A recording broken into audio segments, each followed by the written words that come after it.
अल्लाह ताला उस इंसान को माफ नहीं करेगा जो अल्लाह का अधिकार किसी और को दे रहा है।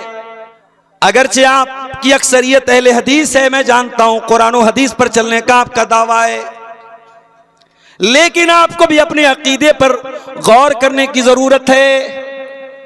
मुझे मालूम है अब आपके इलाकों में भी गंडे तावीज होने लगे हैं, आपके बच्चों के गले में भी तावीज पाए जा रहे हैं, आपके घरों में भी बहुत सारे शिरकिया काम होने लगे हैं। अल्लाह ताला जब हराम चीजों की लिस्ट बयान करता है तो पहला गुनाह क्या कहता है? अल्लाह तुशरिकू बिही शैया, कि अल्लाह के साथ किसी को शरीक न करना।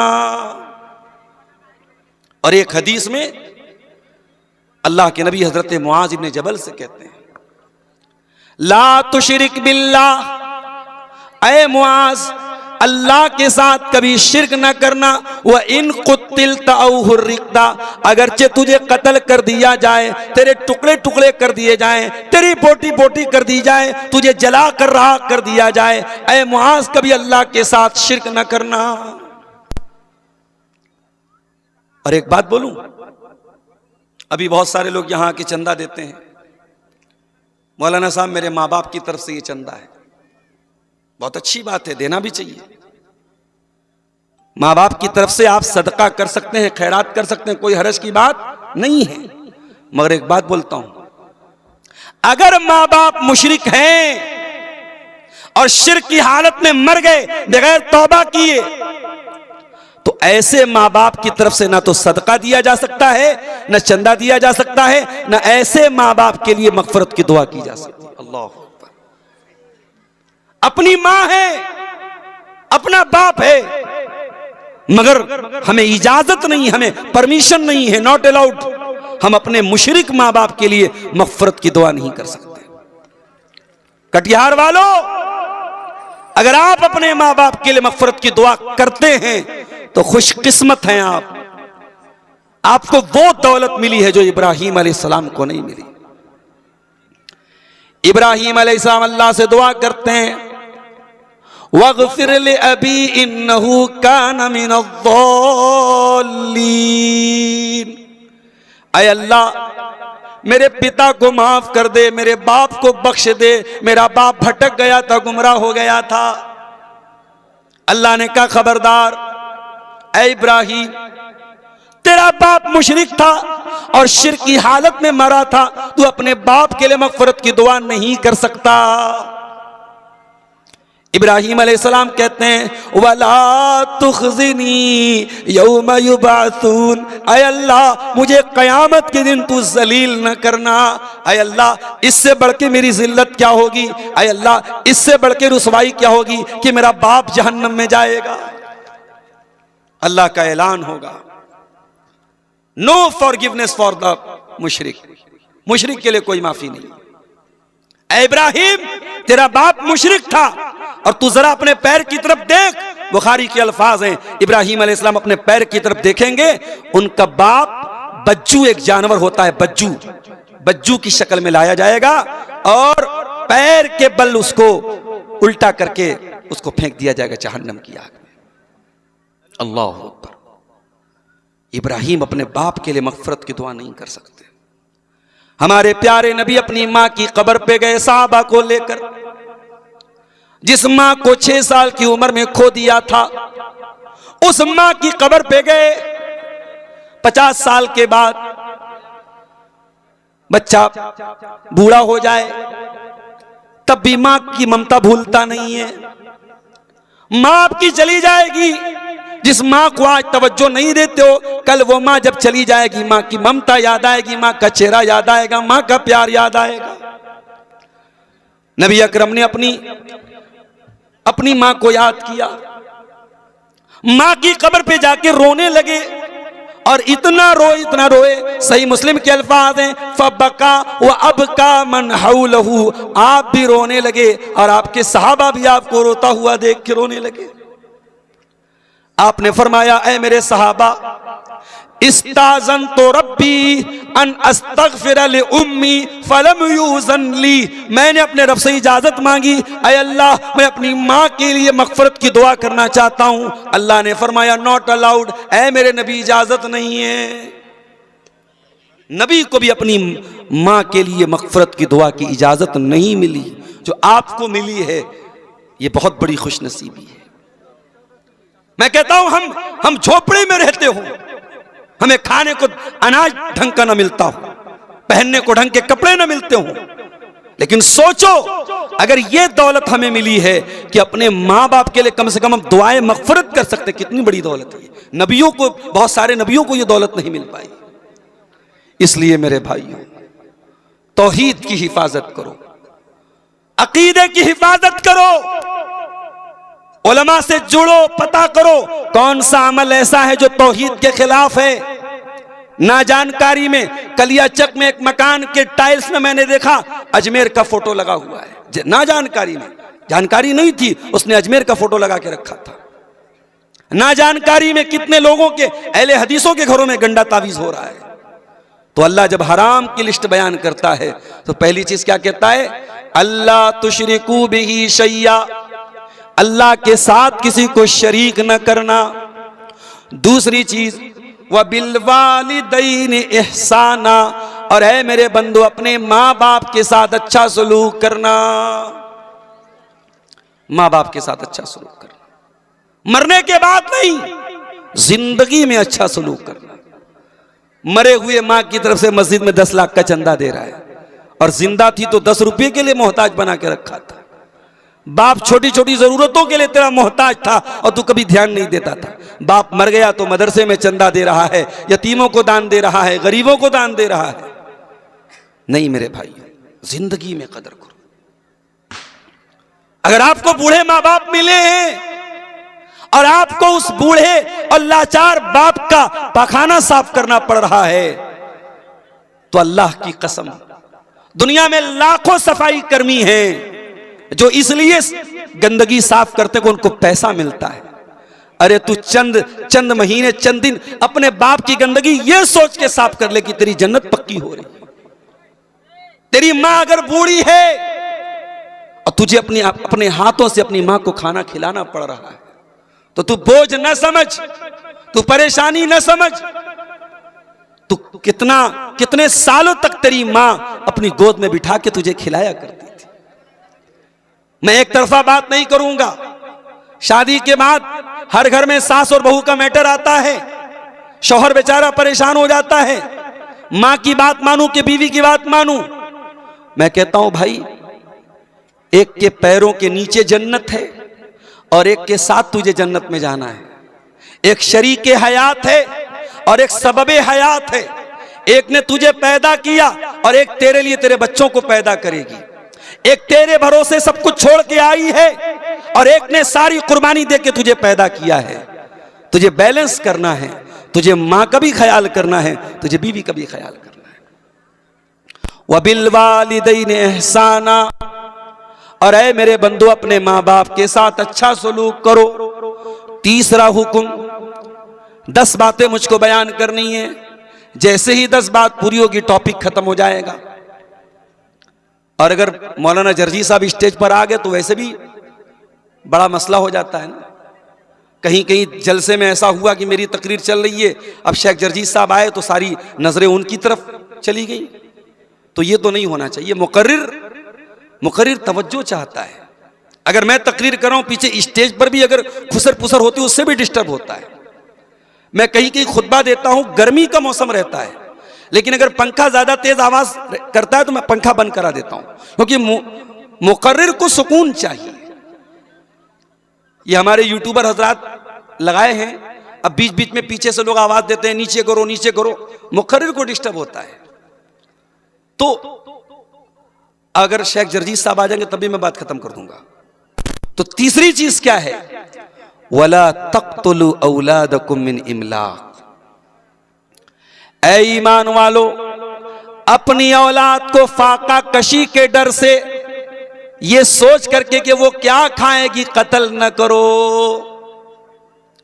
मां के पेट में आज भी बच्चों को कत्ल किया जा रहा है, एबॉर्शन किया जा रहा है, हमल को जाये किया जा रहा है, गर्भपात किया जा रहा है। 1400 साल पहले बच्चे पैदा होने के बाद कत्ल किए जाते थे, लड़कियां पैदा होने के बाद कत्ल की जाती थी। आज की दुनिया तरक्की कर चुकी है, आज मां के पेट में ही बच्चियों को मारा जा रहा है। वला तक़्तुलू मिन औलादकुम मिन इमलाक, अपनी औलाद को फाका कशी की वजह से, गुर्बत की वजह से कत्ल मत करो। अगर हमल ठहर गया है तो जब तक बहुत क्रिटिकल सिचुएशन ना हो, औरत की जान खतरे में ना हो, हमल को गिराने की इजाजत नहीं है, चाहे वो 1 महीने का हो, चाहे वो 10 दिन का हो। अगर उसके पहले, हमल के पहले एहतियाती तदाबीर इख्तियार की जाएं ताकि भी बच्चों के बीच में गैपिंग हो, वो एक अलग मसला है। लेकिन अगर हमल ठहर चुका है, उसको गिराना ये औलाद का कत्ल है और हराम है मेरे प्यारे साथी। और आगे अल्लाह ने एक अजीब बात कही, फरमाया नहनु नर्ज़ुकुकुम व इय्याहुम, तुमको भी रोजी हम देने वाले, तुम्हारी औलाद को भी रोजी हम देने वाले। तू ये मत समझ के तू खिलाता है, नहीं नहीं नहीं, तू नहीं खिलाता है, अल्लाह खिलाता है। कितने लोग हैं उनके घर में सिर्फ 2 बेटे हैं और अल्लाह तबारक व तआला ने उनको गुर्बत और परेशानी में डाल के रखा है। और कितने लोग हैं उनके 10 बेटे हैं और सब चैन से खा रहे हैं। तो दौलत की तकसीम हमारी औलाद के हिसाब से नहीं है मेरे भाइयों, अल्लाह देता है रोजी। अल्लाह देता है तो जिसके 8 बच्चे हैं उसको भी रोजी मिल रही है, और अल्लाह नहीं देता है तो जिसके घर में एक भी बेटा नहीं उसको भी परेशानी आती है। तो फरमाया नहनु नर्ज़ुकुकुम व इय्याहुम, उनको भी रोजी हम देते हैं, तुमको भी रोजी हम देते हैं। उसके बाद चौथी चीज, वला तक़रबुल फ़वाहिश मा ज़हर मिन्हा व मा बतन, और ऐ मेरे बंदो, फहश कामों के, अश्लील कामों के, वल्गर कामों के करीब न जाना। अल्लाहु अकबर, एक लफ्ज अल्लाह ने इस्तेमाल किया, अल फवाहिश, ऑल द वल्गर एक्टिविटीज। अभी अमेरिका में न्यूयॉर्क एक शहर है, वहां एक मुसलमान मेयर जीत गया है, बड़ा सोशल मीडिया पे बड़ा शोर हो रहा है। उसका नाम क्या है भाई? कौन? ममदानी है, ज़ोहरान ममदानी। वो इंडिया, असल में वो इंडिया का रहने वाला है और मसलक के एतबार से वो शिया है, और शियों में भी इस्ना अशरी शिया है, जो सहाबा को गाली देने वाला फिरका है, उससे उसका ताल्लुक है। मुसलमान बड़े खुश हो रहे हैं साहब, अमेरिका के इतने बड़े शहर न्यूयॉर्क में एक मुसलमान मेयर बन गया। अभी कल मैं सोशल मीडिया पे पढ़ रहा था कि अमेरिका में वो लोग जिनका ताल्लुक LGBT से है, जो लेस्बियन और गे, यानी मर्द का मर्द के साथ ताल्लुक और औरत का औरत के साथ ताल्लुक को जो लोग सही मानते हैं, जायज मानते हैं, ज़ोहरान ममदानी कहता है मुझे उनके नजरिए से भी कोई इख्तिलाफ नहीं है, मैं उनके साथ भी खड़ा हूं। और वो लोग जो ये कहते गॉड इज गे, नऊजुबिल्लाह नऊजुबिल्लाह, जो कहते अल्लाह तबारक व तआला के बारे में कि वो भी गे है, ज़ोहरान ममदानी कहता है मरदूद कि मैं उनके साथ भी खड़ा हूं, और हम बड़े खुश हो रहे हैं साहब वो मुसलमान हैं। तो सोशल मीडिया पर आने वाली हर खबर पर बहुत जल्दी खुश मत हो जाया करो। दुनिया में ऐसे ऐसे खबीस लोग भी हैं जो नऊजुबिल्लाह अल्लाह के बारे में ऐसा गंदा अकीदा रखते हैं। दुनिया की बहुत बड़ी गंदगी है मर्द का मर्द के साथ नाजायज, मर्द का मर्द से ताल्लुक बनाना। ये इस अमल की शुरुआत हजरत लूत अलैहिस्सलाम की कौम ने की थी, और जानते हो अजाब क्या उतरा था उनके ऊपर? आसमान से पत्थरों की बारिश हुई थी और पूरी कौम को अल्लाह ने उलट दिया था। उन्होंने अल्लाह के कानून को उल्टा। अल्लाह ने मर्द के लिए औरत को बनाया है, शौहर के लिए बीवी को बनाया है। वो मर्दूद मर्द मर्द के साथ ताल्लुक बनाता था। जब उन्होंने अल्लाह के कानून को उल्टा, अल्लाह ने पूरी बस्ती को उलट दिया। और आज भी अरब के अंदर वो सरजमीन मौजूद है, वहां पे एक बहुत ही गंदे पानी का समंदर और गंदे पानी की झील है जिसको डेड सी कहते हैं, बहरे मुर्दार कहते हैं। और जब रिसर्च की गई तो उसके अंदर उस बस्ती के अवशेष पाए गए, उस बस्ती के बाकियात पाए गए। वला तक़रबुल फ़वाहिश, अल्लाह ने कहा खबरदार गंदे कामों के करीब न जाओ। ये ज़िनाकारी गंदा काम, ये बदकारी गंदा काम, ये मर्द का मर्द के साथ ताल्लुक कायम करना गंदा काम, ये मर्द का अपने हाथों से अपनी शर्मगाह के जरिए मनी खारिज करना गंदा काम। जितने वल्गर एक्टिविटीज हैं वो सब इसके अंदर आ गए। वला तक़रबुल फ़वाहिश, हराम और गंदे और गलीज कामों के करीब न जाओ। और आगे अल्लाह ने एक बड़ी अजीब बात कही, फरमाया मा ज़हर मिन। अच्छा, मैं ये सब बयान कर रहा हूं, ये यूट्यूबर से बोल देता हूं, अगर किसी ने कोई गंदा थंबनेल लगाया और मैं इससे कोई मतलब नहीं रखूंगा कि कौन से चैनल का है। मैं इतने सारे चैनल वालों को पहचान नहीं सकता और मेरे पास कोई क्राइटेरिया नहीं कि मैं फिल्टर करूं कि कौन सही है कौन गलत है। अगर आज की तकरीर का कोई भी थंबनेल मेरे पास आया और लोग मेरे पास भेजते हैं, अगर एक भी गंदा थंबनेल आया तो अगले जलसे में आपको बिल्कुल इजाजत नहीं मिलेगी, किसी को भी इजाजत नहीं मिलेगी। तो जितने गंदे काम हैं उन सब के करीब मत जाओ। मा ज़हर मिन्हा व मा बतन, जो जाहिरी गंदे काम हैं, जो दिख रहे हैं, जो ओपन हैं, उनसे भी बचो। व मा बतन, और जो छुप करके हो रहे हैं, चैटिंग के जरिए हो रहे हैं, सोशल मीडिया पर हो रहे हैं, बंद कमरे में हो रहे हैं, होटलों में हो रहे हैं, पार्कों में हो रहे हैं, उन तमाम गंदे कामों से बचो। एक बेपर्दगी वो है, लड़की घर के बाहर बेपर्दा निकली, सारी दुनिया को नजर आया ये बेपर्दा है। एक बेपर्दगी ये है, घर के बाहर तो पर्दे में निकलती है और घर के अंदर देवर भाभी के बीच में बड़ा हंसी मजाक चल रहा है, जीजा साली के बीच में बड़ा हंसी मजाक चल रहा है, खाला के लड़कों के साथ गंदी गंदी बातें हो रही हैं, मामा के लड़के के साथ अजीबोगरीब बातें हो रही हैं। कोई फर्क नहीं है महरम और गैर महरम का। तो अल्लाह ने कहा कि खबरदार, फवाहिश के करीब मत जाओ। इसीलिए अल्लाह के नबी कहते हैं कि इब्ने आदम के तमाम पार्ट्स ऑफ बॉडी में जितना जिना अल्लाह ने लिख दिया है, इब्ने आदम उतना जिना करता है। आगे अल्लाह के नबी ने अपनी बात को क्लियर करते हुए फरमाया, अलैनानि ज़िनाहुमन नज़र, आंखों का जिना गंदी चीजों को देखना है, वलुज़नानि ज़िनाहुमल इस्तिमा, और कानों का जिना गंदी चीजों को सुनना है, वल्यदु ज़िनाहल बत्शु, हाथों का जिना गलत चीजों को टच करना है, वर्रिजलु ज़िनाहल खुता, और पैरों का जिना गलत चीजों की तरफ चल के जाना है।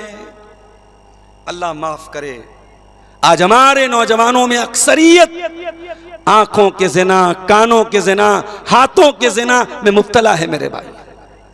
और उसका अंजाम ये है कि शादी होती है और इंसान अपनी बीवी के हुकूक अदा करने के काबिल नहीं है। जगह जगह नकली हकीमों के ऐड लगे हैं, मर्दाना बीमारियों का इलाज कराने के लिए हकीमों के ऐड लगे हुए हैं। हकीमों की बढ़ती हुई ये कसरत और नौजवानों में पाई जाने वाली ये बीमारियां ये बता रही हैं कि ये गंदे काम हमारे नौजवानों को तबाह कर रहे हैं। तो ये चार चीजें अल्लाह ताला ने सूरह अनाम की आयत नंबर 151 में बयान की। उसके बाद पांचवी चीज, वला तक़्तुलुन नफ्सल्लती हर्रमल्लाहु इल्ला बिल हक़्क़ि, और खबरदार किसी निर्दोष की हत्या मत करना, किसी ऐसे इंसान की जान मत लेना जिसकी जान लेने का तुमको अधिकार नहीं है। मीडिया वालों तक अगर बात पहुंचे तो पहुंचा देना। रात दिन तुम अपने चैनलों पर बैठकर ऐसे नौजवानों को पकड़ करके लाते हो जो पता नहीं कभी मुसलमान थे कि नहीं थे, उनको तुम एक्स मुस्लिम बताते हो, और उन नौजवानों को बिठा करके जब वो इस्लाम को गाली देते हैं, कुरान को गाली देते हैं, नबी को गाली देते हैं, तो मीडिया वाले बड़े खुशी खुशी उसको शेयर करते हैं। और इस्लाम का डिफेंस करने के लिए ऐसे दाढ़ी और टोपी वालों को बुलाया जाता है न्यूज चैनल पर जिनको कुछ आता जाता नहीं है। 1500 रुपए के लिए वो चैनल पे जाते हैं और अपनी भद करवाते हैं और इस्लाम को अपमानित करवाते हैं। मीडिया वालों, अगर दम है और हिम्मत है तो कभी अपने चैनलों पर उन मुसलमानों को भी लाओ जो कभी गैर मुस्लिम थे और अब उन्होंने इस्लाम कबूल किया। जरा उनसे भी पूछो कि उन्होंने दूसरे मजहब में क्या कमी देखी और इस्लाम के अंदर उन्होंने क्या खूबी देखी। और हमारा अकीदा सुन लो, हम अपने आप को इस लायक नहीं समझते कि हम इस्लाम को बचा सकें। दुनिया वाले अपने धर्म को बचाने के लिए यात्राएं निकालें, अपने धर्म को बचाने के लिए जुलूस निकालें। मुसलमान को अपने धर्म को बचाने के लिए कोई जुलूस निकालने की जरूरत नहीं है। यह हमारा धर्म नहीं है, इट्स नॉट अवर रिलीजियन, यह हमारा दीन नहीं है, ये अल्लाह का दीन है। और शायर कहता है, नूरे खुदा है कुफ्र की हरकत पे खंदाजन, फूकों से ये चिराग बुझाया न जाएगा। जितना इस्लाम को दबाओगे उतना इस्लाम और उभरेगा। और कुरान कहता है, युरीदून लियुत्फिउ नूरल्लाहि बिअफ़वाहिहिम वल्लाहु मुतिम्मु नूरिही वलौ करिहल काफिरून। तुम इस्लाम को बुझाना चाहते हो, इस्लाम की शमा और रोशन होगी, इस्लाम और उभरेगा जितना तुम उसको दबाओगे। कुरान क्या कह रहा है? किसी निर्दोष की हत्या नहीं करना। सूरह अनाम की आयत नंबर 151 है। अल्लाह 10 बातों का हुक्म दे रहा है और 10 बातों में ये 5वीं बात है, don't murder anyone, don't kill anyone. किसी की हत्या ना करना, किसी को कत्ल ना करना। इंसानी जान की वैल्यू इस्लाम से ज्यादा किसी और दीन में नहीं है। अगर किसी ने किसी का मर्डर कर दिया और जिसका मर्डर किया है वो बेकसूर था, तो इस्लाम में सजा क्या है? कातिल की सजा कत्ल है। और इस्लाम में इस सजा को किसास कहा गया। जिस देश में, जिस इलाके में, जिस शहर में यह कानून लागू हो जाए कि कातिल की सजा कत्ल है, वहां चलती गाड़ियों में गोलियां नहीं चलेंगी। आपके बिहार में इलेक्शन के दौरान गोलियां चली हैं और लोगों को कत्ल किया गया है। जान सस्ती हो चुकी है मेरे भाइयों। चंद रुपयों के लिए कोई बैंक से 1 लाख रुपया निकालता है, गुंडे उसका रुपया लेने के लिए उसकी जान मार देते हैं। इंसानी जान इतनी सस्ती हो चुकी है। इस्लाम में जान बहुत कीमती है मेरे प्यारे साथी। तुम कहते हो इस्लाम आतंकवाद सिखाता है। अरे इस्लाम दीन रहमत है और मेरे नबी रहमतुल लिल आलमीन है और मेरा रब रहमान और रहीम है और मेरे दीन में आतंकवाद के लिए कोई जगह नहीं। उसके बाद आयत नंबर 152 की तरफ आ जाइए। 5 चीजें हो गई। छठी चीज, वला तक़रबू मालल यतीम इल्ला बिल्लती हिया अहसन। किसी यतीम के माल के करीब न जाना। कोई बच्चा जो अनाथ हो गया हो, जिसके पिता का इंतकाल हो गया हो, जो बेचारा यतीम हो गया हो, उसकी प्रॉपर्टी को, उसकी जमीन को, उसकी जायदाद को, उसके पैसे को हड़पने की कोशिश न करना। यहां तो हमारा हाल ये है, कश्ती हमारी डूबी, पानी जहां पे कम था, हमको तो अपनों ने है लूटा, गैरों में कहां दम था। भतीजा यतीम होता है, उसकी जमीन और जायदाद पर सबसे पहले चचा जो है नाक की तरफ फन मार के बैठ जाता है। आज यतीम का हक पहले उसके अपने मारते हैं, उसके घर वाले उसका हक मारते हैं। और कितने बेगैरत ऐसे हैं, यतीम के माल पे पैसा मंगाते हैं और अपने पेट में भरते हैं। ऐसे हराम खोरों के लिए कुरान की आयत मौजूद है, इन्नल्लज़ीना यअकुलूना अमवालल यतामा ज़ुल्मन इन्नमा यअकुलूना फी बुतूनिहिम नारा। जो यतीम का माल खाएगा नाजायज तरीके से, वो अपने पेट में जहन्नम की आग भरेगा। अगर आप कोई यतीम खाना चलाते हैं, कोई इदारा चलाते हैं, कोई बनात चलाते हैं जहां यतीम लड़के पढ़ते हैं, यतीम लड़कियां पढ़ती हैं, उनके नाम पे चंदा ले रहे हैं, उनके नाम पे दान ले रहे हैं, बहुत होशियार रहना, बहुत खबरदार रहना, बहुत अलर्ट रहना, एक एक पाई का हिसाब रखना, वरना कुरान की आयत याद रखना, इन्नल्लज़ीना याकुलूना अमवालल यतामा ज़ुल्मन। जो यतीम का माल जुल्म करके खाएगा, इन्नमा याकुलूना फी बुतूनिहिम नारा, वो अपने पेट में जहन्नम की आग भरेगा। और एक बात बोलूं, सीमांचल में इतने जलसे हैं कि मैं डेली अगर तारीख दूं तो शायद मैं दे सकता हूं, मगर मेरे पास वक्त नहीं है। आप देख रहे हैं कि मैं 10 दिन के अंदर 10 बार आ रहा हूं मजबूरी की वजह से। इतने जलसे हो रहे हैं, लेकिन आप कभी गौर कीजिए कि कोई बुराई में कमी नहीं आ रही है, कोई समाज में बिगाड़ दूर नहीं हो रहा है। क्यों? क्योंकि दिल बहुत कठोर हो चुका है।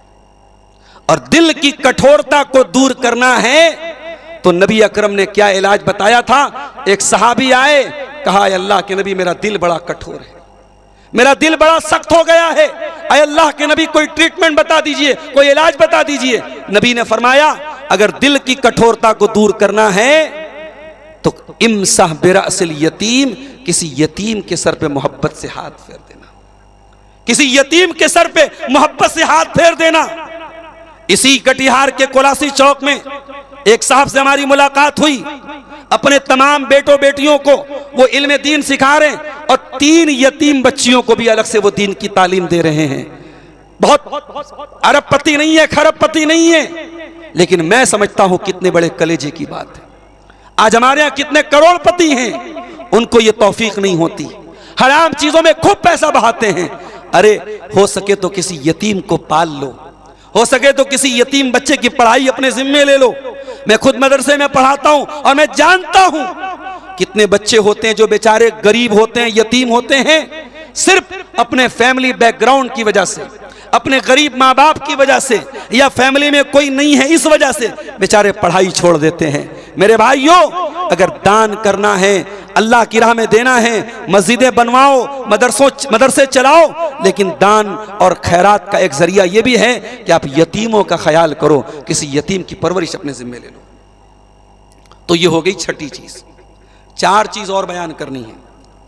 उसके बाद फरमाया वला तक़रबू मालल यतीमी इल्ला बिल्लती ही अहसनु हत्ता यबलुगा अशुद्दा। यतीम के माल के करीब न जाना जब तक वो यतीम बालिग न हो जाए। जब यतीम बालिग हो गया, जवान हो गया, अपने पैरों पे खड़ा हो गया, उस यतीम का माल उसके हवाले कर देना, उसके माल में हेर फेर न करना, उसके माल में कोई 420 न करना।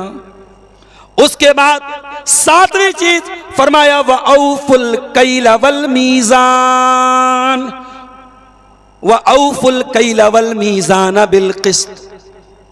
और जब सामान तौल के देना और नाप के देना तो बराबर बराबर तौल के देना। किसी के साथ बेईमानी न करना, किसी के साथ अन्याय न करना। अगर तुम बिजनेस कर रहे हो, कारोबार कर रहे हो, किसी को नकली माल न बेचना, किसी के साथ धोखाधड़ी न करना, नाप और तौल में कोई कमी कोताही न करना। मेरे प्यारे भाइयों, आज भारत की सरजमीन पर हालात हमारे लिए तंग हो रहे हैं, मुश्किलें हमारे लिए खड़ी हो रही हैं, मगर अल्लाह का कुरान हमको रास्ता बता रहा है। इतनी मुश्किलों के बावजूद है मुसलमान, तेरा कुरान तुझे तरीका बता रहा है कि तुझे बेईमान नहीं बनना है, तुझे ईमानदार बनना है, तुझे नाप तौल में कमी करने वाला नहीं बनना है, सही सही नाप तौल करने वाला बनना है। तेरा कारोबार इतना ट्रांसपेरेंसी वाला हो, इतना साफ सुथरा हो कि गैर मुस्लिम भी तुझसे कारोबार करने के लिए आगे बढ़े और दुनिया तेरी ईमानदारी की तारीफ करे। उसके बाद फरमाया ला नुकल्लिफु नफ्सन इल्ला वुस्अहा। और ऐ मेरे बंदो, तुम जब कोई सामान नाप तौल के देना, अपने हिसाब से पूरी कोशिश कर लेना। लेकिन अगर तुम चावल बेच रहे हो और 2-4 दाने चावल के कस्टमर को तुमने कम दे दिए, तुमने कुछ कमी और बेशी कर दी, तो एक एक दाने का हम हिसाब नहीं लेंगे। ऐ मेरे बंदो, जो तेरी ताकत में नहीं है, जो तेरे कंट्रोल में नहीं है, हम उसका हिसाब तुझसे लेने वाले नहीं है। तू खुल्लम खुल्ला बेईमानी मत करना, तू जानबूझ करके बेईमानी मत करना। हाँ, अगर नाप तौल कभी करने में, कभी ना जानकारी में अगर कुछ हल्का फुल्का 19-20 हो गया, उसकी अल्लाह क्या पकड़ नहीं होगी। उसके बाद 8वीं चीज फरमाया वैज़ा कुल्तुम फादिलू। और ऐ मेरे बंदो, जब तुम बात करना तो इंसाफ की बात करना, न्याय की बात करना, ना इंसाफी की अन्याय की बात न करना। दुनिया वाले कहते हैं प्यार में सब जायज है और जंग में सब जायज है। Everything is fair in love and वार। न प्यार में सब जायज है, न जंग के मैदान में सब जायज है। अगर आप किसी से प्यार करते हैं तो प्यार के नाम पर आपको कोई नाजायज और गलत काम करने की इजाजत नहीं है। हाँ, अगर दिल में किसी लड़की की मोहब्बत पैदा हो गई, इस्लाम इस बात की इजाजत देता है आप लड़की के गार्जियन से राब्ता करें, उसके बाप से राब्ता करें, प्रॉपर चैनल से आए, मेन गेट से आए। आप बैक डोर का इस्तेमाल न करें, आप नाजायज तरीके का इस्तेमाल न करें। लड़की के निकाह का जिम्मेदार अल्लाह ने लड़की के गार्जियन को बनाया है, उसके वली को बनाया है, उसके बाप को बनाया है। अगर वली तैयार है तो बहुत अच्छी बात है, सोने पे सुहागा है। आप निकाह कर लें, और ये भी याद रखें, खूबसूरती पे लट्टू ना हो जाएं, खूबसूरती पर लट्टू ना हो जाएं कि कोई बहुत खूबसूरत है तो बस लट्टू हो गए। अगर खूबसूरती के साथ साथ दीनदारी है, प्रॉपर चैनल से आए और गार्जियन से वली के जरिए निकाह का पैगाम भेजें। अगर वली राजी नहीं है तो कोर्ट मैरिज करना, भाग के शादी करना हराम है, नाजायज है, जिना है, बदकारी है, और जो करेगा अल्लाह के यहाँ बहुत सख्त गुनहगार होगा। मेरे प्यारे साथियों, न प्यार में सब जायज है, न जंग के मैदान में सब जायज है। अभी सूडान से तस्वीरें आ रही है, अजीबो गरीब जुल्म हो रहा है, अजीबो गरीब जुल्म हो रहा है। किसी को जिंदा ताबूत में भरा जा रहा है, कहीं पूरा पूरा गांव आग से जिंदा जला दिया जा रहा है। आज जंग के मैदान में लोग एक दूसरे को क्या नहीं करते। इसी भारत के एक स्टेट में दंगा हुआ और तस्वीरें वायरल हुई, मां हामिला औरत के पेट में भाला मार के पेट का बच्चा हवा में लहराया गया, और बाद में ये जुल्म करने वाले सबको क्लीन चिट दे दी गई। मेरे प्यारे साथियों, याद रखो, दुनिया में अगर इंसाफ नहीं हुआ, अल्लाह की अदालत में इंसाफ होगा। इस्लाम अपने दुश्मन के साथ भी हमें अन्याय करने की तालीम नहीं देता। अल्लाह कुरान में कह रहा है, वैज़ा कुल्तुम फादिलू, जब बात करो तो न्याय की बात करो। इसी कटिहार से मेरे पास ये भी फोन आया, मौलाना साहब, पंचायत करने वाले को अपने पक्ष में फैसला करने के लिए बैकडोर से पैसा दिया जाता है, रिश्वत दी जाती है, और जो ज्यादा तगड़ा होता है, ज्यादा मजबूत होता है, कुछ पंचायत करने वाले उसके हक में फैसला कर देते हैं। याद रखें, ऐसे बेईमान पंचायत करने वाले पंच और सरदार, ये पंचायत की कुर्सी, ये सरदार की कुर्सी, ये फैसला करने वाले की कुर्सी कयामत के दिन तेरे लिए जहन्नम की कुर्सी बनेगी। अगर तूने रिश्वतें लेकर गलत फैसले किए हैं और हकदार का हक मारा है और मजलूम को दबाया है, तो याद रख, तू नबी का मानने वाला नहीं है, तू शैतान का मानने वाला है। मेरे नबी इंसाफ के अलमबरदार थे। मेरे नबी का फैसला इंसाफ का फैसला होता था। नबी की अदालत में केस आया, ऐ अल्लाह के नबी, एक औरत ने चोरी की है, कबीले बनु मखजूम की औरत है, फातिमा नाम था उस औरत का, बहुत बड़े खानदान की औरत थी, चोरी की थी उसने। नबी ने कहा हाथ काटा जाएगा। खानदान के लोग परेशान हो गए, हमारे खानदान की नाक कट जाएगी। हजरत ओसामा से कहा, आप नबी के चहेते हैं, नबी के लाडले हैं, नबी आपकी बात मानते हैं, आप अल्लाह के नबी से रिक्वेस्ट कीजिए, गुजारिश कीजिए कि अल्लाह के नबी फैसला चेंज कर लें, कोई और सजा दे दें। ओसामा आते हैं, अल्लाह के नबी के सामने बात रखते हैं। बुखारी के अल्फाज हैं, अल्लाह के नबी का चेहरा गुस्से से लाल हो जाता है और आप फरमाते हैं, अय ओसामा, क्या तुम ये चाहते हो मैं अल्लाह का कानून बदल डालूं इस लड़की के लिए, इस औरत के लिए? अय ओसामा, अल्लाह की कसम, लौ अन्ना फातिमत बिन्त मुहम्मदिन सरकत लक़तातु यदहा। अय ओसामा, ये तो कबीले बनु मखजूम की फातिमा थी, मेरी अदालत में अगर ये केस आता, मेरी लखते जिगर, मेरी नूरे नजर, मेरी बेटी फातिमा ने चोरी की है। अय ओसामा, अल्लाह की कसम, मोहम्मद की अदालत से कोई और फैसला ना आता, मैं अपनी बेटी के भी हाथ कटवाने का ऑर्डर दे देता। इंसाफ करो पंचायत वालों, इंसाफ करो एक दूसरे का फैसला करने वालों, इंसाफ करो, हक का साथ दो, सही का साथ दो, किसी की ताकत देखकर, किसी की दौलत देखकर उसका साथ मत दो। उसके बाद फरमाया, वलौ कान ज़ा कुर्बा, तुम इंसाफ की बात करो, अगरचे अपने रिश्तेदार के खिलाफ पड़ जाए, अपने करीबी लोगों के खिलाफ पड़ जाए, तब भी तुम इंसाफ की बात करो। 8 चीज हो गई, अब 9वीं चीज सुनिए, वबी अहदिल्लाहि औफू, और ए ईमान वालो, तुमने अल्लाह के साथ जो एग्रीमेंट किया है, तुमने अल्लाह के साथ जो वादा किया है, जो प्रॉमिस किया है, जो प्रतिज्ञा की है, उस वादे को निभाया करो। वादा करने के बाद वादा न तोड़ा करो, वादा खिलाफ न बनो। मुसलमानों, 5 टाइम की नमाज में अल्लाह से एक वादा करते हो, इय्याका नअबुदु व इय्याका नस्तईन, ऐ अल्लाह हम तेरी ही इबादत करते हैं और तुझ ही से मदद मांगते हैं।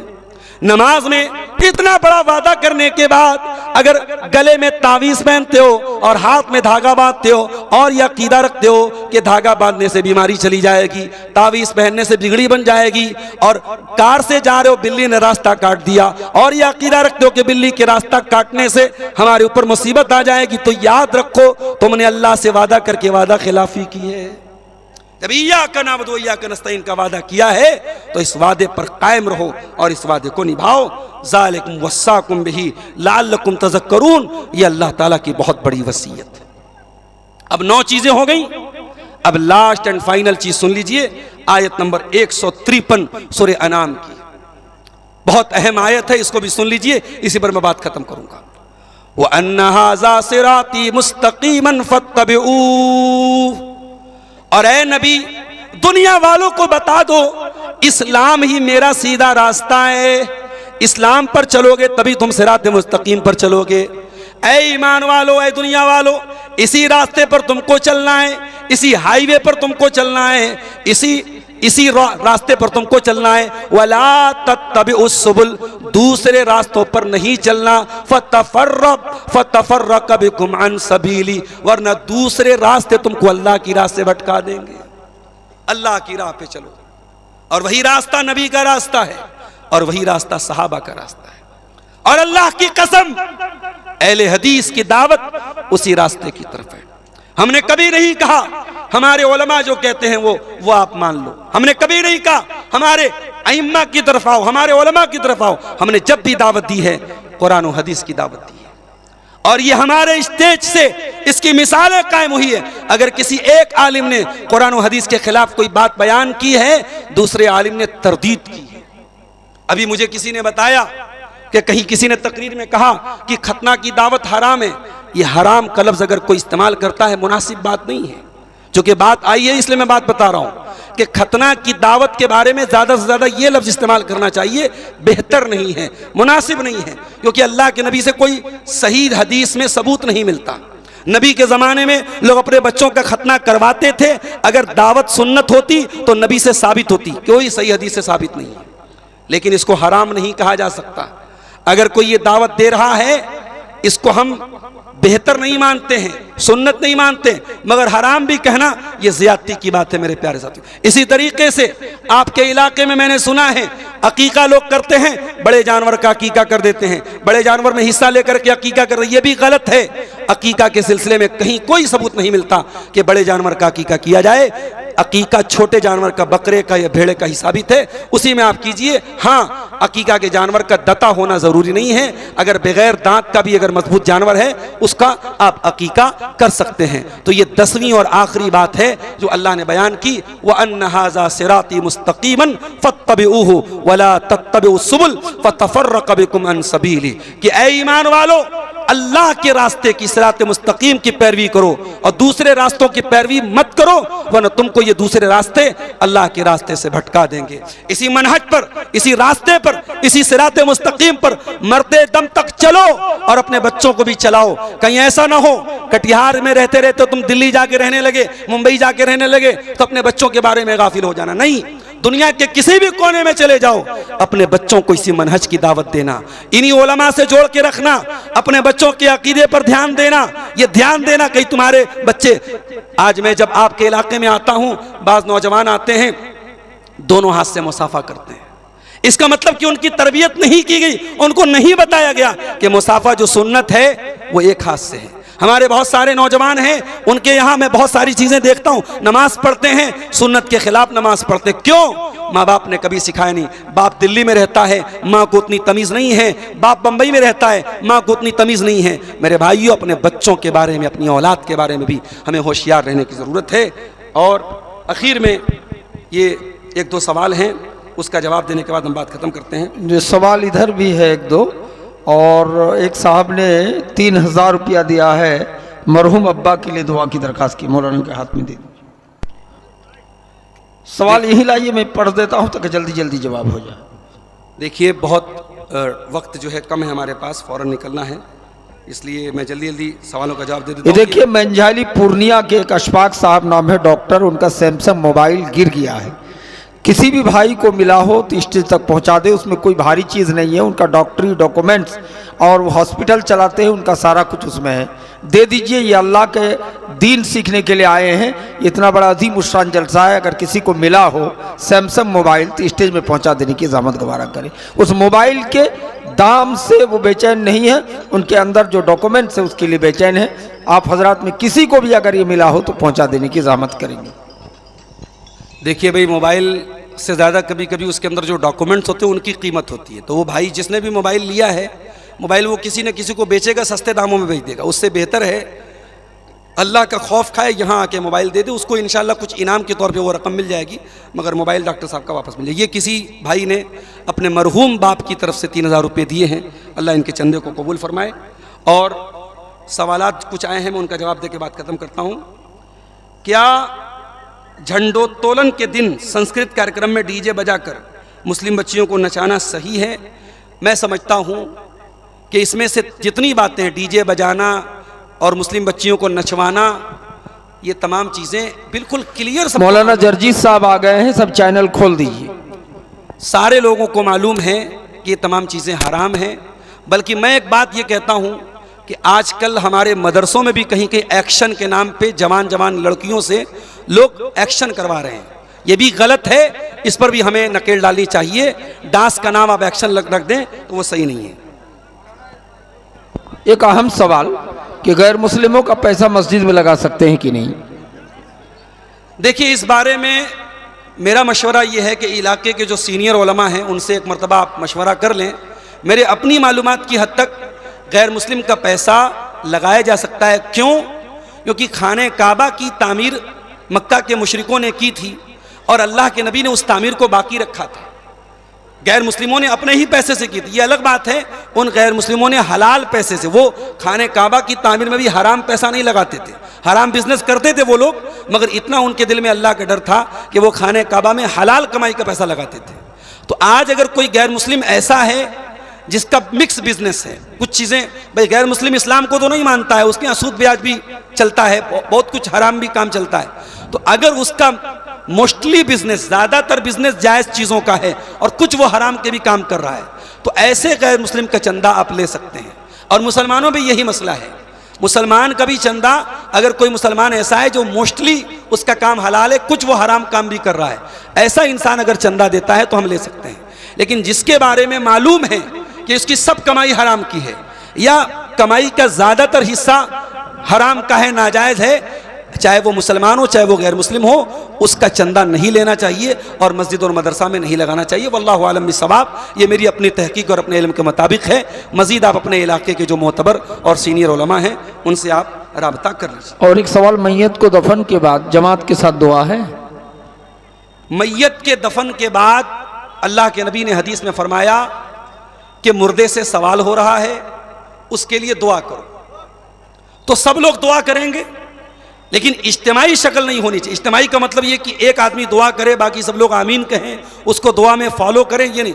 हाँ, सारे लोग एक ही टाइम अगर दुआ कर रहे हैं तो कोई हर्ज की बात नहीं, क्योंकि दफन के बाद दुआ का सबूत है, नबी ने दुआ का हुक्म दिया है। मगर इज्तिमाई शक्ल देना अगर नबी से साबित होता तो हदीसों में जिक्र होता। हदीसों में ये जिक्र नहीं है कि नबी दुआ कर रहे हैं, बाकी सहाबा आमीन बोल रहे हैं, तो ये शक्ल नहीं होनी चाहिए। वल्लाहु आलम। अब मिट्टी देने के लिए मसलन 5000 आदमी आए हैं, तो सबको मिट्टी देना ज़रूरी है? कोई ज़रूरी नहीं है, कोई ज़रूरी नहीं, बल्कि मिट्टी देने की अलग से कोई फजीलत भी नहीं है। हदीस में ये आया है कि अगर कोई सिर्फ जनाजा पढ़ के चला जाता है तो उसको एक क़ीरात सवाब मिलता है, और कोई दफन में भी, दफन तक शामिल रहता है जनाजे में, तो उसको डबल क़ीरात का सवाब मिलता है। मिट्टी आप दे दें अच्छी बात है, मिट्टी नहीं देते हैं कोई गुनाह की बात नहीं, कोई हर्ज की बात नहीं। वल्लाहु आलम बिस्सवाब। अल्लाह से दुआ है रब्बुल आलमीन हम सबको नेक अमल, अच्छी समझ की तौफीक अता फरमाए। और जो 10 बातें सूरह अनआम की इन 3 आयतों में अल्लाह ने बयान की है, इन 10 बातों पर अल्लाह ताला हम सबको अमल की तौफीक अता फरमाए। आमीन। व आखिर दावाना अनिल हम्दुलिल्लाहि रब्बिल आलमीन। जितने भी चैनल वाले हैं, आपको वीडियो रिकॉर्डिंग करने की इजाज़त नहीं है, आप खोल दीजिए। शमोन साहब, आप आगे एक नात शरीफ पढ़िए। बिल्कुल पढ़ सकती है। हाँ, ओ मेरे सीमांचल के शेरशाबादियों,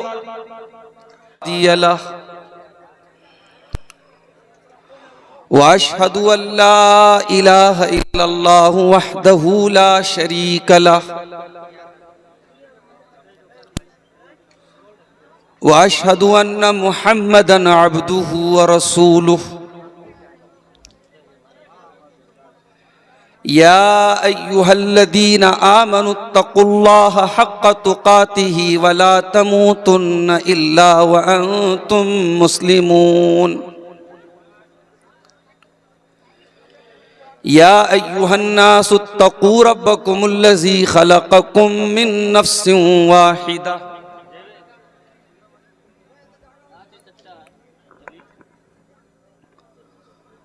व खलक़ मिन्हा ज़ौजहा व बत्त मिन्हुमा रिजालन कसीरन व निसा।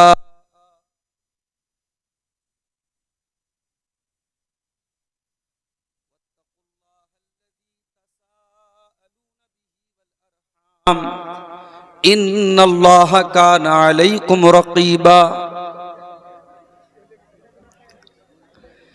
या अय्युहल्लज़ीना आमनुत्तक़ुल्लाह वक़ूलू क़ौलन सदीदा युस्लिह लकुम अअमालकुम व यग़फ़िर लकुम ज़ुनूबकुम वमन युतिइल्लाह व रसूलहू फ़क़द फ़ाज़ फ़ौज़न अज़ीमा।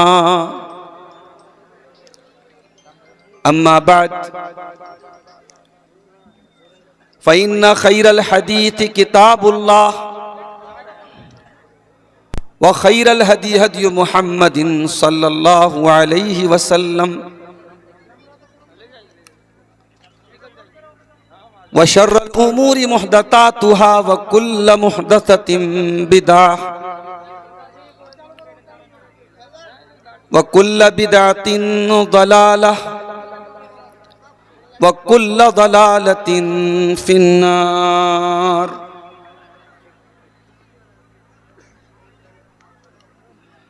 अऊज़ु बिल्लाहि मिनश शैतानिर रजीम। बिस्मिल्लाहिर रहमानिर रहीम।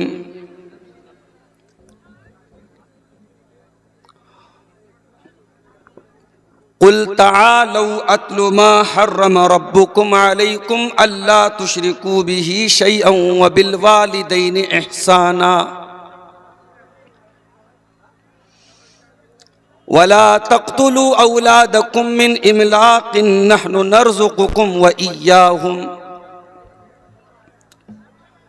वला तक़रबुल फ़वाहिश मा ज़हर मिन्हा व मा बतन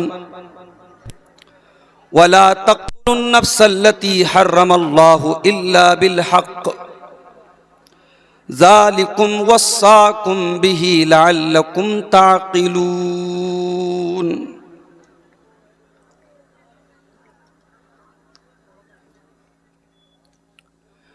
नबी या वली कोई दाता नहीं है,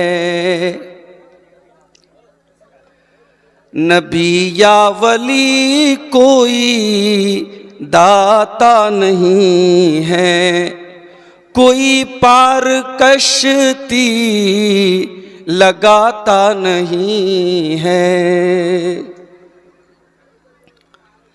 इलाही तू ही एक मुश्किल कुशा है, इलाही तू ही एक मुश्किल कुशा है, मुसीबत से कोई बचाता नहीं है, नबी या वली कोई दाता नहीं है। ये सर मैं किसी दर पे कैसे झुकाऊं, कोई और दर मुझको भाता नहीं है। गनी है तू सब तेरे दर के गदा हैं, कोई एक पत्ता हिलाता नहीं है। छिपा भेद सीने में तू जानता है, छिपा भेद सीने में तू जानता है, कोई तुझको जाकर बताता नहीं है। तू बारिश का मालिक हवाओं पे हाकिम, तू बारिश का मालिक हवाओं पे हाकिम, कोई एक कतरा गिराता नहीं है। तेरा ही करम लहे लहाती है धरती, तेरा ही करम लहे लहाती है धरती, कोई एक पौधा उगाता नहीं है, नबी या वली कोई दाता नहीं है। सदर मोहतरम, उलमाए किराम, मोहतरम बुजुर्गों, नौजवान साथियों, माँओं और बहनों, प्यारे बच्चों, आज का ये प्रोग्राम मैहरपुर का जामा मस्जिद की तामीर और तरक्की के लिए, उसके ताउन के लिए मुनक़्क़िद हुआ है। मुझसे पहले आपने कलकत्ता से तशरीफ़ लाए हुए मुफ्ती सोहराब साहब का खिताब सुना,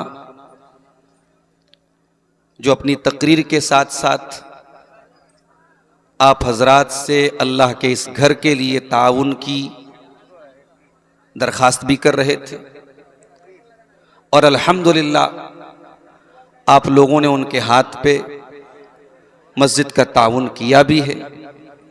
मैं अपनी तकरीर के एंड में, चूंकि 600 किलोमीटर का तवील सफ़र करके बाई रोड में आया हूँ, और तकरीर के फ़ौरन बाद फिर 600 किलोमीटर का सफ़र करना है,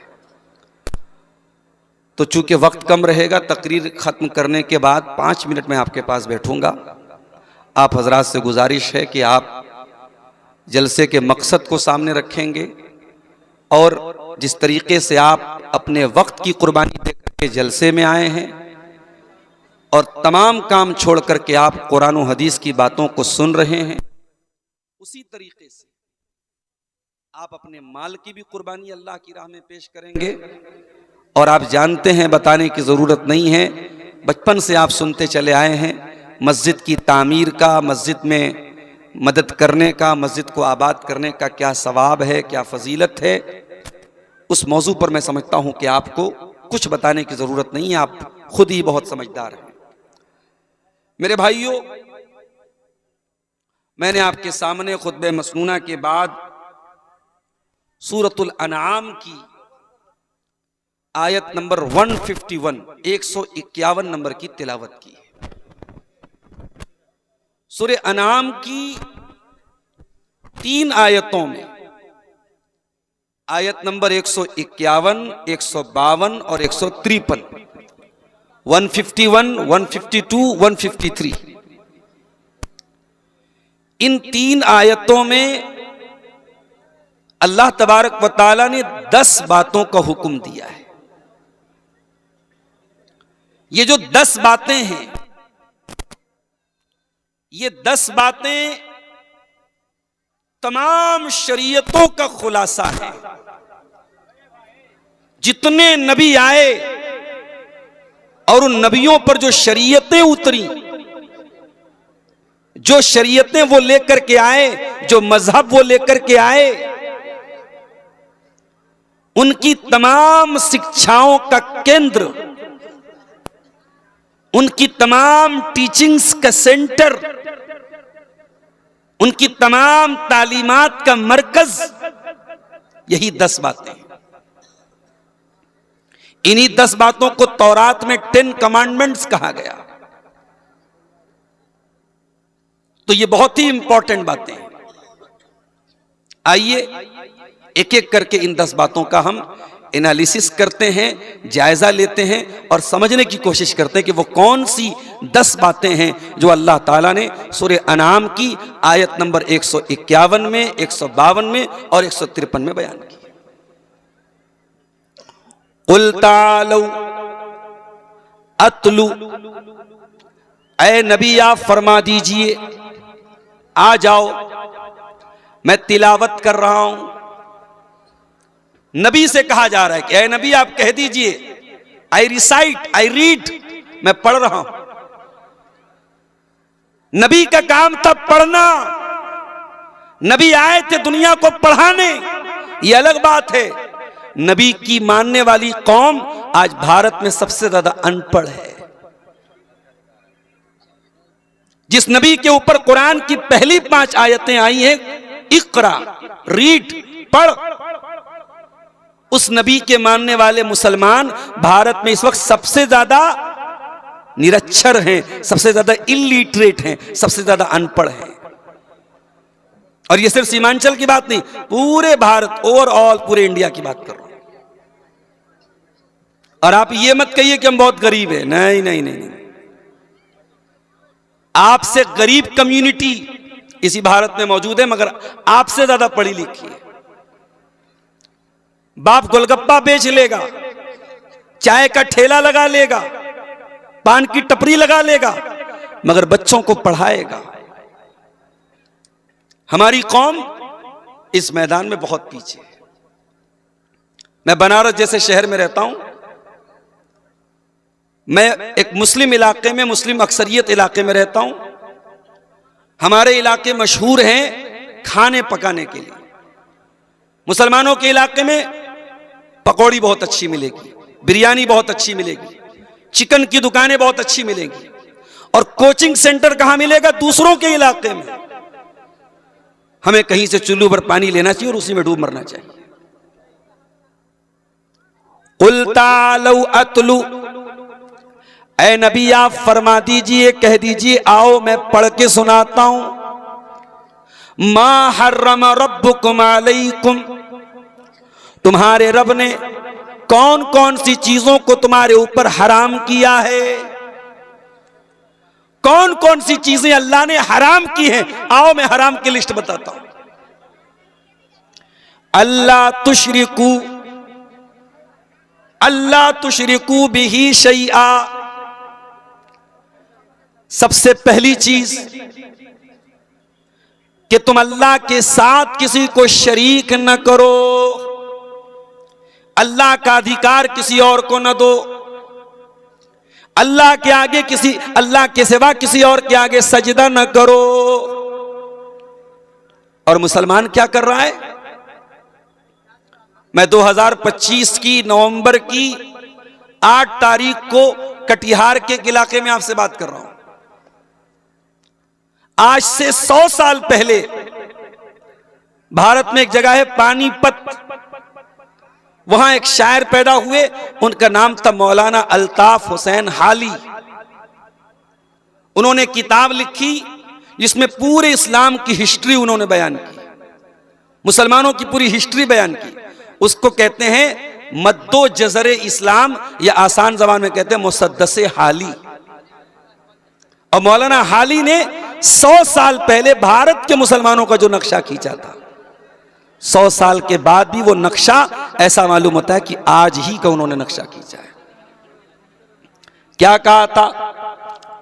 करे गैर गर बुत की पूजा तो काफिर, कवाकिब में माने करिश्मा तो काफिर, झुके आग पर बहरे सजदा तो काफिर, जो ठहरा ए बेटा खुदा का तो काफिर। मगर मोमिनों पर कुशादा है राहें, परस्तिश करें शौक से जिसकी चाहें। नबी को जो चाहें खुदा कर दिखाएं, इमामों का रुतबा नबी से बढ़ाएं। मज़ारों पे जा जा के नजरें चढ़ाएं, शहीदों से जा जा के मांगे दुआएं। न तौहीद में कुछ कमी इससे आवे, न इस्लाम बिगड़े न ईमान जावे। मुसलमान का ईमान फेविक्विक की तरह है, बड़ा मजबूत है। ये कब्र पे जाके सजदा करे, ये मज़ारों पे जाके मुर्गा चढ़ाए, बकरा चढ़ाए, मन्नतें माने, ये सारे शिरकिया काम कर ले, ये पक्का मुसलमान बना रहता है। और अभी तो इलेक्शन का माहौल है, जो बेचारा इलेक्शन में आ जाता है, सियासत में आ जाता है, उसके तो 100 खून माफ हो जाते हैं। वो तो कोई भी काम करेगा, कहेगा मौलाना साहब क्या बताऊं, मजबूरी है। याद रखो, दुनिया के किसी और गुनाह के लिए एक्सक्यूज पेश किया जा सकता है, नो एक्सक्यूज फॉर शिर्क। अल्लाह ताला शिर्क को माफ नहीं करेगा। नो नो नो, नेवर, कदापि नहीं, कभी नहीं। मुशरिक की मग़फ़िरत अल्लाह की बारगाह में होगी नहीं। अल्लाह ताला ऐलान करता है, इन्नल्लाह ला यग़फ़िरु अन युशरक बिही व यग़फ़िरु मा दून ज़ालिका लिमन यशा।